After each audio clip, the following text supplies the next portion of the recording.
Hello there, and welcome to Quick Draw History. I'm Louis, and this week we'll be celebrating VE Day.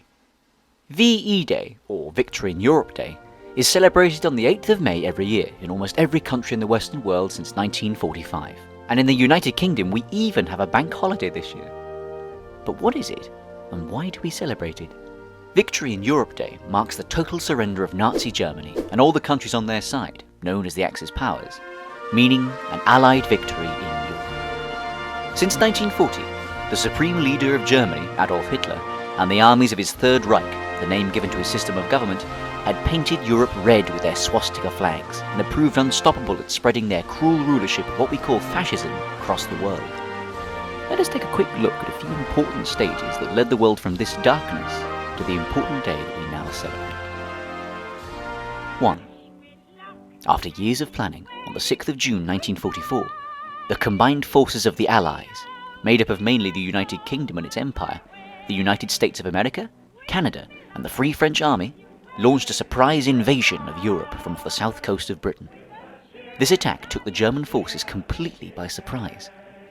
This was known as Operation Overlord, or D-Day for short. So oblivious were the defending Germans that the general in charge of the front, Erwin Rommel, had taken the week off to celebrate his wife's birthday. Also, Hitler's first orders on the 6th of June after being told about the invasion was for his breakfast. A slice of marmalade on toast and a bowl of strudel. Delicious. 2. The success of D-Day, mixed with the victories of the United Soviet States of Russia in the east, pushed the exhausted and overstretched German army back and back all the way to their capital, Berlin. When the Allies retook Paris in 1944, while the battle was still raging in the streets, Charles de Gaulle, leader of the Free French Army, was made President of France in the great Notre Dame Cathedral. As he was walking down the aisle, German soldiers assaulted the cathedral and rained machine gun fire through the stained glass windows. So brave, or stubborn, was de Gaulle that he did not stop walking and refused to cease the ceremony while being shot at. 3. The Battle for Berlin. 12th of April 1945.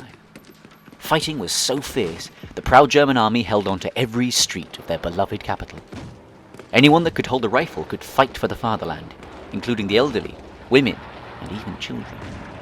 But finally, the combined assault from both the Allies in the east and west became too much, and after days of fighting, on the 13th of April, Adolf Hitler took his own life rather than surrendering. And on the 2nd of May, the Allied flags flew from the battered German parliament, the Reichstag. 4. The new leader of Germany, Karl Donitz, on the 8th of May 1945, signed the total surrender of all German forces, which meant finally, after 6 years of bloody fighting, the war in Europe was over. To mark this victory, celebrations erupted all over Europe. Millions of people took to the streets to rejoice. In Britain, there were thousands of street parties, tea, cake, and dancing long into the night. In London, Prime Minister Winston Churchill stood with the King, George VI, and Queen Elizabeth on the balcony of Buckingham Palace and addressed a crowd of millions of people who had flooded the palace to celebrate. Despite all the happiness and celebrations, two things tinged the victory. Firstly, that just because the war in Europe was over, it did not mean that the war itself was done.